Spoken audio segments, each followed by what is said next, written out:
L'humilité précède la gloire. Quel que soit le pouvoir que vous avez, quelle que soit la puissance que vous avez, un jour, vous allez mourir. Un jour, vous allez mourir. Et quand vous allez mourir, on va vous demander ce que vous aviez fait sur la terre. On va vous demander comment vous aviez utilisé votre pouvoir. On va vous demander comment vous avez utilisé votre puissance. On va vous demander quel usage avez-vous fait de votre position. Mais si vous êtes humble et vous marchez sur le chemin divin, tout ce que vous aviez fait de mauvais peut être effacé. Si vous êtes humble et vous faites de bonnes œuvres, tout ce que vous aviez fait de mauvais peut être éliminé. Mais le pouvoir que vous avez, ce pouvoir est juste éphémère. Cette puissance est juste éphémère. Nous avions vu les gens dans ce pays. Ils ont les pouvoirs pour diviser la terre. Ils peuvent appeler la pluie. Ils peuvent appeler le feu. Ils peuvent tout transformer. Mais aujourd'hui, ils sont où? Aujourd'hui, ils sont où avec leur pouvoir, avec leur puissance? Aujourd'hui, ils sont où? Et vous, les jeunes qui détenez aujourd'hui ces pouvoirs, que faites-vous alors de ces pouvoirs? Ne savez-vous pas qu'un jour vous allez mourir et laisser ces pouvoirs? Après votre mort, c'est le pouvoir qui va vous sauver? C'est le pouvoir qui va vous donner une bonne demeure? Est-ce que c'est le pouvoir ou bien vos œuvres? Est-ce le pouvoir ou bien vos œuvres? Alors accomplissez de bonnes œuvres et humiliez-vous. C'est en cela que vous allez être sauvés. Je dis bien, accomplissez de bonnes œuvres et humiliez-vous.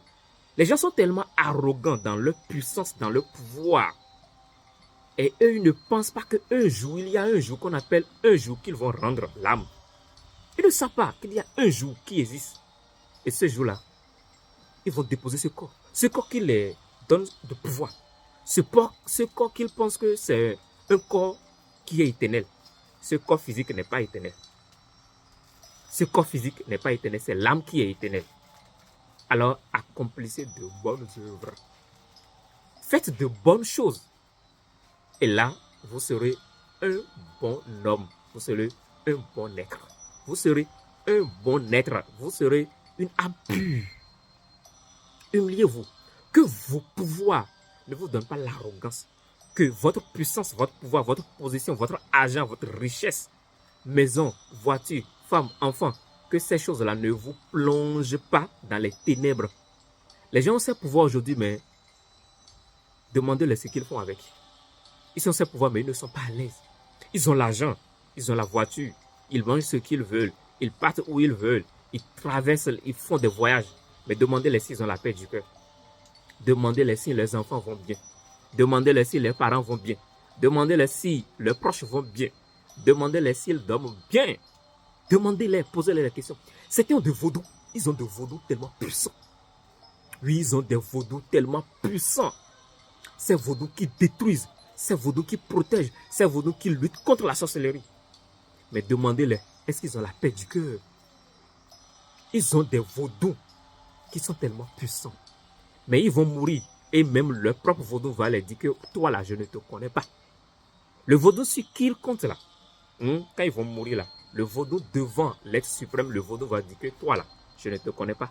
Parce qu'il ne fait pas de bonnes choses avec son vaudou. Parce qu'il n'accomplit pas de bonnes choses avec son vaudou. Parce qu'il ne fait pas de bonnes choses avec sa divinité. Ils ont des psaumes en main, ils ont des Corans en main, ils ont des livres en main.